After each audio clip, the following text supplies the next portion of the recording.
रूबीना अपने बहन भाइयों में सबसे छोटी थी। इसके 3 भाई थे, मगर कोई बहन नहीं थी। सभी अपने घरों के हो चुके थे, मगर रूबीना की शादी ना हो सकी। इसकी माँ की एक ही जिद थी, मेरी बेटी की शादी सिर्फ किसी खूबसूरत लड़के से होगी, चाहे वो कुछ कमाता हो या ना। अगर वो कुछ ना भी कमाता हुआ तो मैं अपने घर से पैसे देकर अपनी बेटी का घर चला लूंगी, लेकिन दामाद हसीन होना चाहिए।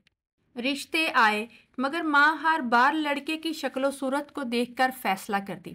कितना कमाता है, ये सारी बातें बाद की हैं, बस शक्ल अच्छी होनी चाहिए। इस जिद में साल गुजरते गए और रुबीना की उम्र 35 साल हो गई। अब ना रिश्ते आ रहे थे, ना कोई इसकी शादी के बारे में सोच रहा था। माँ की तबीयत खराब रहने लगी, मगर जिद कम ना हुई। अम्मी, अब मेरी उम्र ज्यादा हो रही है, आपको समझौता कर लेना चाहिए। रुबीना ने एक दिन हिम्मत करके कहा, नहीं, मैं किसी बदसूरत और मामूली लड़के से तुम्हारी शादी नहीं कर सकती। मैंने तुम्हें शहजादियों की तरह पाला है, तुम्हारे लिए शहजादा ही आएगा। माँ ने दो टोक अंदाज में जवाब दिया और फिर एक दिन वो दुनिया से चली गई, रुबीना को तन्हा छोड़कर। माँ के बाद रुबीना घर में एक बोझ बन गई। भाइयों को इसकी कोई फिक्र ना थी। भाभियां आए दिन ताने देती, कहती, तेरी माँ तो कहती थी मैं खुद अपनी बेटी का घर चला लूंगी, अब हमारे ऊपर बोझ डालकर खुद चली गई है। रुबीना खामोशी से सारा कुछ सुनती रही। दिन महीनों में और महीने सालों में बदल गए। अब इसकी उम्र 40 साल हो चुकी थी और इसके बालों में चांदी झलकने लगी थी। मगर किस्मत की स्याही कम ना हुई और फिर एक दिन एक रिश्ता आया, 65 साला सलीम का, जिसकी बीवी का इंतकाल हो चुका था। इसके बेटे अपनी अपनी जिंदगियों में मसरूफ थे। ये रिश्ता मंजूर कर लो, अब और कोई मौका नहीं मिलेगा। भाइयों ने दो टोक अंदाज में फैसला सुनाया। ये शादी चोरी छुपे कर लेगी। जब सलीम अपनी नई दुल्हन को घर ले आया तो बेटे सख्त नाराज हुए। ये बढ़ापे में शादी की क्या जरूरत थी आपको अब्बा जान?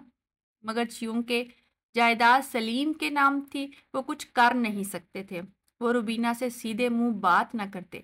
ससुराल में सारे लोग उसे नज़रअंदाज करते और मेके में भाभियां इसे देखकर कमरे से बाहर निकल जाती। कुछ ही महीने बाद रुबीना उम्मीद से हो गई। जब बेटों को ये खबर मिली तो वो तैश में आ गए। ये हमारे बाप की दौलत हथियाने आई है। उन्होंने एक चाल चली और किसी बहाने से इसे ऐसी दुआ दे दी जिससे इसका बच्चा ज़ाया हो गया। ये सदमा रुबीना के लिए नाकाबिले बर्दाश्त था। वो अंदर से टूट चुकी थी। सलीम बूढ़ा और बेबस था, कुछ कर नहीं सकता था। वही भाई जो बचपन में रुबीना को कंधों पर बिठाकर घुमाया करते थे, आज इसकी तरफ देखना भी गवारा ना करते। वही भाभियां जो इसके साथ हंसती खेलती थी, आज इसके साय से भी दूर भागती थी। अगर माँ जिंदा होती तो क्या ये सब होने देती? इसने कई बार सोचा, मगर फिर खुद ही जवाब आता, हाँ, वो जिंदा होती तो भी खूबसूरती की जिद में मुझे कहीं का ना छोड़ती। एक दिन वो चुपचाप माँ की कब्र पर जाकर बोली, माँ, तुम्हारी जिद ने मेरी जिंदगी तबाह कर दी। अगर किसी आम मगर अच्छे लड़के से मेरी शादी कर दी होती तो आज यूं दर बदर न होती।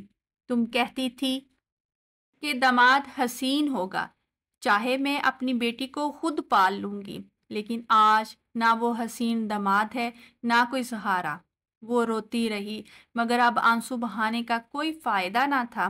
कब्र खामोश थी, वक्त बेहिस और किस्मत बेरहम थी।